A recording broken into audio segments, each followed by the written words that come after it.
Merci beaucoup, Monsieur Hakim. En fait, la prière, selon les résultats qu'on peut obtenir les uns les autres, selon nos expériences, on peut se donner une définition. C'est vraiment vaste. Et il ne sert même pas de contredire les gens sur ces sujets, tellement que beaucoup, par leur expérience, ils peuvent dire quelque chose sur la prière. Mais de manière générale, on peut simplement dire que la prière, c'est une tentative de connexion avec la divinité. Une tentative, parce que cette tentative peut ou ne pas réussir. Et c'est là que se situe le nœud du problème. Donc la prière, c'est une invocation. On invoque la divinité. Et M. Hakim, c'est là où la magie commence. Vous voyez? Les gens ont peur de ces mots. Ils ne veulent pas l'accepter. Et même quand on leur dit, vous êtes magicien, non, moi je ne suis pas magicien. Et c'est là toute la difficulté de notre travail sur Terre. Mais en réalité, lorsque nous sommes en train de prononcer le nom de Jésus-Christ, lorsque nous sommes en train de prononcer le nom de Dieu, lorsque nous sommes en train de prononcer le nom de la Vierge Marie ou de tous les saints que nous pouvons connaître, à ce moment-là, nous mobilisons un certain nombre de forces, voyez, sans que nous nous en rendons compte, voyez. Donc, ces forces viennent à nous. Est-ce que nous avons été préparés pour le recevoir? Est-ce que nous avons été bien préparés pour le mobiliser, pour le rendre utile, ces forces-là? Et c'est là toute la responsabilité de tous ceux qui prient, qu'ils soient chrétiens, musulmans, et bouddhistes, hindouistes. Tout ça, c'est ça qui doit guider, en fait, c'est lui qui mobilise ses forces. Et la première chose que nous devons dire dans cette invocation magique, c'est que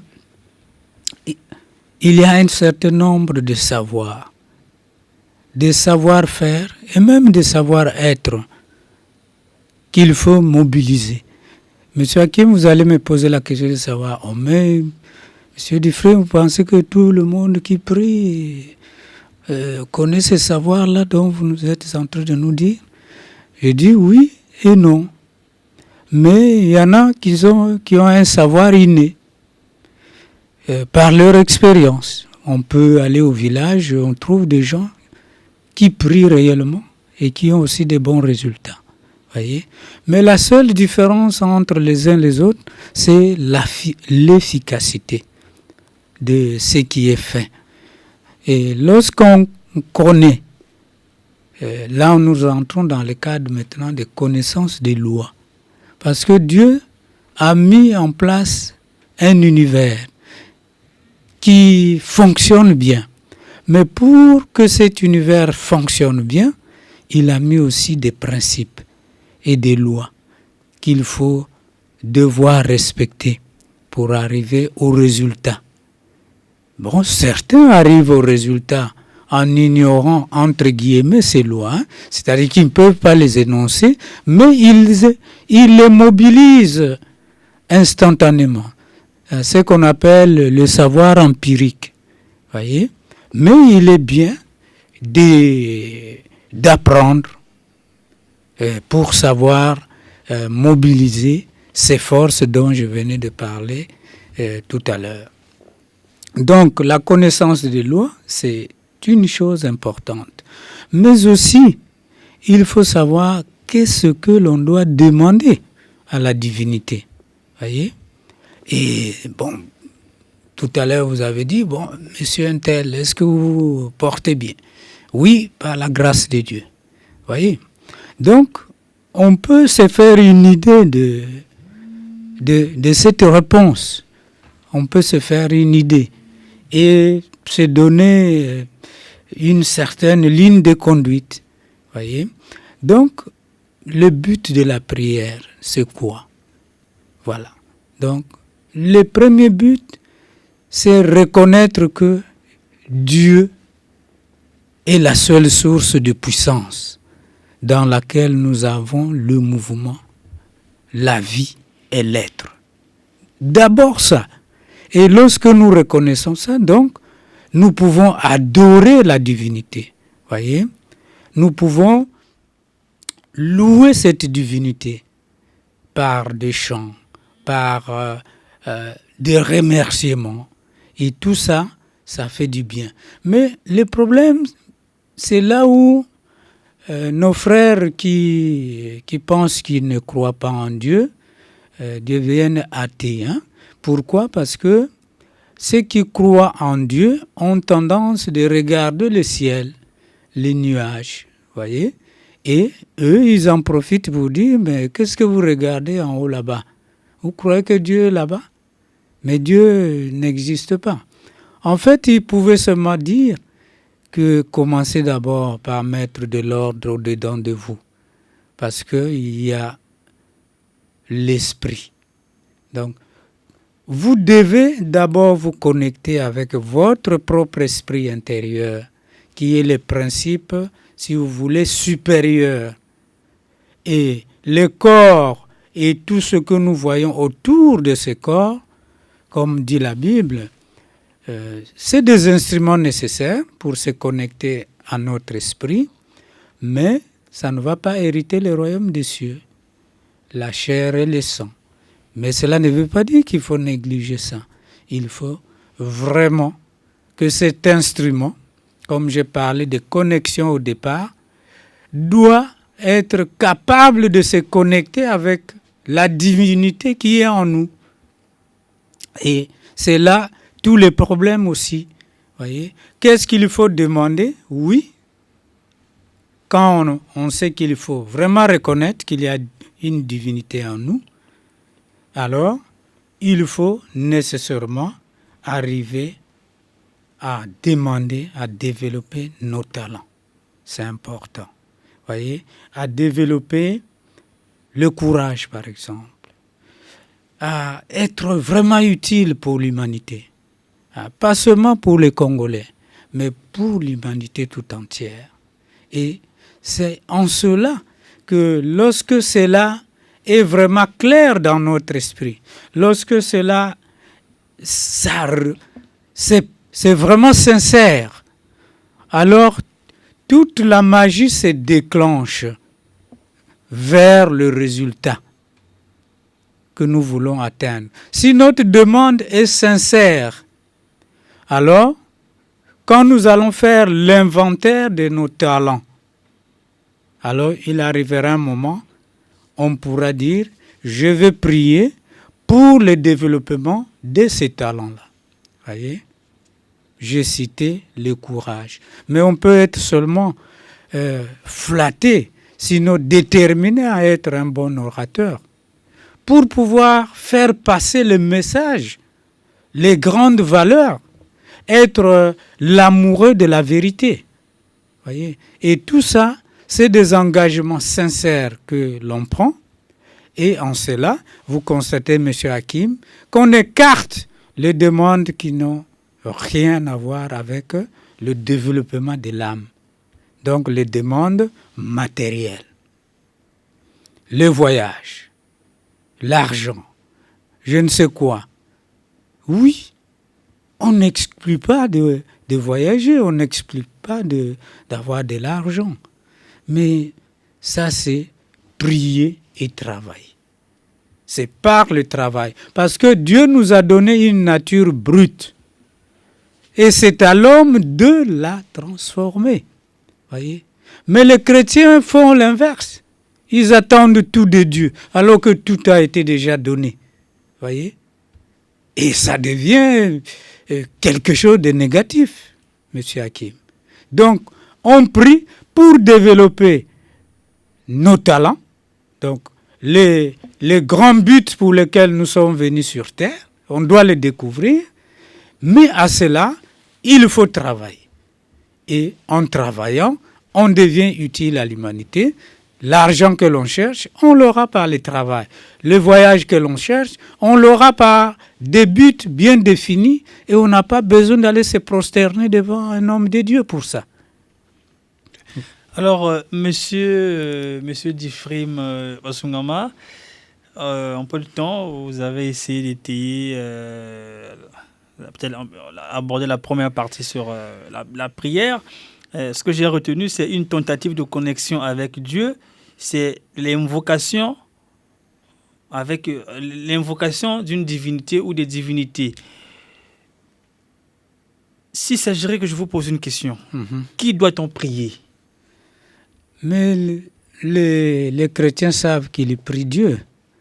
Ça, c'est le principe de base, n'est-ce pas? Mais c'est Dieu. Il est où? C'est ça. C'est la vraie question. Voilà, on va prier Dieu. Voilà. Où se trouve-t-il? Voilà. Comment doit-il le prier? Comment doit-on prier Dieu? Voilà. Donc, il faut d'abord comprendre que Dieu, qui est la grandeur toute faite, c'est le créateur de notre univers visible. Ouais, c'est le créateur de notre univers visible. Mais comment on se connecte à lui? Voyez, il faut d'abord, M. Hakim, reconnaître qu'il y a un petit Dieu en nous-mêmes, sur lequel il faut travailler. Voyez? Mais comment travailler le petit Dieu qui se trouve en nous-mêmes? Et quand même le savoir. Pour d'autres ne le savent pas qu'à l'intérieur de nous-mêmes, nous avons un petit Dieu au-delà du Dieu, du grand extérieur. Dieu, le Dieu extérieur. Voilà. Mais comment travailler le petit Dieu qui est en nous? Comment le faire ressortir? Comment le dégager? Mais voilà toute l'intérêt de l'émission. Voyez? Donc, il faut déjà reconnaître que ce Dieu existe en nous. Alors, on définit un programme de travail. Ce Dieu ne peut pas s'extérioriser ou ne peut pas se connecter avec la partie matérielle en nous si cette partie n'est pas nettoyée, n'est pas sanctifiée. Bon, c'est de la purification. La purification. La purification a un rôle important dans le processus de la prière. Mais bien sûr, pour se connecter. Parce que, comme je l'ai dit tout à l'heure, la prière n'est que l'interrupteur par lequel le courant passe. Donc ici, la force divine va passer. Okay? Mais la qualité de l'interrupteur va compter pour que le courant passe. Voyez? Si le corps n'est pas mis en condition, mais la connexion ne peut pas se faire. On a beau crier Jésus, on a beau crier Marie, et vous avez l'impression qu'ils n'entendent pas. Et c'est ça qui justifie que beaucoup de gens prient, mais les résultats sont minables. Voyez? Donc, il faut d'abord savoir que une vie de pureté est nécessaire. OK? Pour dégager l'environnement malsain. Mais remarquez, M. Hakim, vous croyez que les Africains vont arriver à un développement supérieur, spirituel, avec les villes qui sont sales? Mais c'est impossible. C'est impossible parce que nous avons un problème de salubrité dans nos villes. Mais bien sûr. Dans nos maisons, dans nos quartiers. Exactement. Mais ça n'appelle pas l'attention de chacun. Est-ce que c'est ce qui traduit que les Africains prient beaucoup, mais les résultats sont peu? Est-ce que c'est ce qui exprime les souffrances des Africains? Si c'est qu'on ouvre une parenthèse, mais puisque nous parlons de la prière. Non, mais ce n'est pas une parenthèse. Nous sommes dans le sujet. Effectivement. Voilà. Donc, la pureté doit commencer par l'assainissement de l'environnement personnel, collectif et notre environnement général. Voyez, il faut qu'il y ait la propreté dans ce que nous faisons. Parce que dès que vous êtes dans la saleté, mais vous êtes dans les vibrations négatives. Et vous êtes éloigné même de votre Dieu. Alors, Monsieur Diffrim, comme on l'a dit au début, l'émission est tellement bonne, la thématique est tellement bonne, mais le temps nous est imparti. En une minute, une dernière question pour clore cet entretien. L'homme s'approche de Dieu dans la confession, la supplication et l'adoration. Parlons de la confession. Est-ce que la confession est très importante avant de prier?